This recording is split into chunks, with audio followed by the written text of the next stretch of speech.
बिगर परवाना गावठी पिस्तूल जवळ बाळगल्याप्रकरणी अमोल शंकर खडके वय 28 राहणार सरकारी ITI जवळ शिरोळ पोलिसांनी मंगळवारी रात्री अटक केली आहे। त्याला आज बुधवारी सकाळी जयसिंगपूर येथील न्यायालयात हजर केलं असता न्यायालयाकडून त्याला दिनांक 15 पर्यंत 4 दिवसांची पोलीस कोठडी सुनावण्यात आली आहे।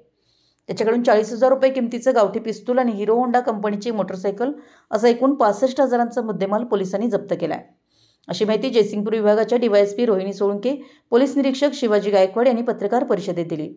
याबाबत अधिक माहिती अशी की मंगळवार दिनांक 11 रोजी रात्री शिरोळ पोलीस ठाण्याचे पोलीस निरीक्षक शिवाजी गायकवाड यांना गोपनीय खबऱ्यांमार्फत अमोल खडके हा विनापरवाना गावठी पिस्तूल स्वतःजवळ बाळगत असल्याची माहिती मिळाली होती।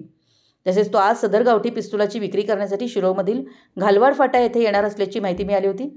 गोपनीय खबऱ्यामार्फत खात्रीशीर माहिती मिळाल्यानंतर पोलीस निरीक्षक शिवाजी गायकवाड यांच्या सूचनेनुसार पोलीस कर्मचाऱ्यांनी शिरोळ येथे घालवाड फाटा येथे जाऊन अमोल खडके याला ताब्यात घेतलं। यावेळी त्याच्याकडे कंबरेला पॅन्टमध्ये खूप असलेली गावठी पिस्तूल मिळून आली। पोलिसांनी माहिती विचारल्यानंतर तो उडवाउडवीची उत्तर देऊ लागला। त्याच्याकडे हत्यार परवाना आहे का यावर चौकशी केल्यानंतर त्यानं कोणताही हत्यार परवाना नसल्याचं सांगितलं। त्यानंतर पोलिसांनी गावठी पिस्तुलासह त्याला ताब्यात घेऊन गुन्हा दाखल केला। दरम्यान आज न्यायालयाने दिनांक 15 फेब्रुवारीपर्यंत पोलीस कोठडी सुनावली आहे। अधिक तपास पोलीस उपनिरीक्षक इम्रान मुल्ला करत आहेत।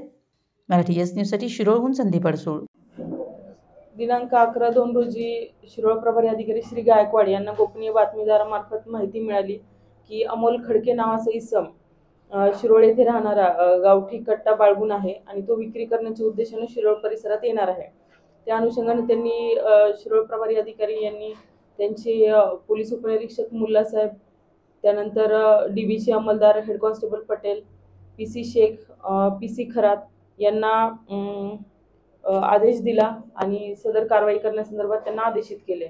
त्यानुसार त्यांनी ट्रॅप लावला आणि सदर इसमास त्यांनी गावठी पिस्तूल सहित पकडलेले आहे। त्या अनुषंगाने शिरोळ पोलीस स्टेशनला आर्म्स ॲक्ट प्रमाणे गुन्हा दाखल आहे। आज रोजी त्याला कोर्टामध्ये हजर केले असता 15 तारखेपर्यंत त्याला पोलीस कस्टडी दिलेली आहे।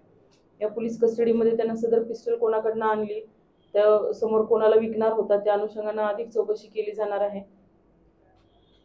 आणि सदर कारवाईबद्दल मी शिरोळ पोलिसांची पूर्ण टीम आणि शिरोळ पोलिसांचे प्रभारी अधिकारी यांचं अभिनंदन करते।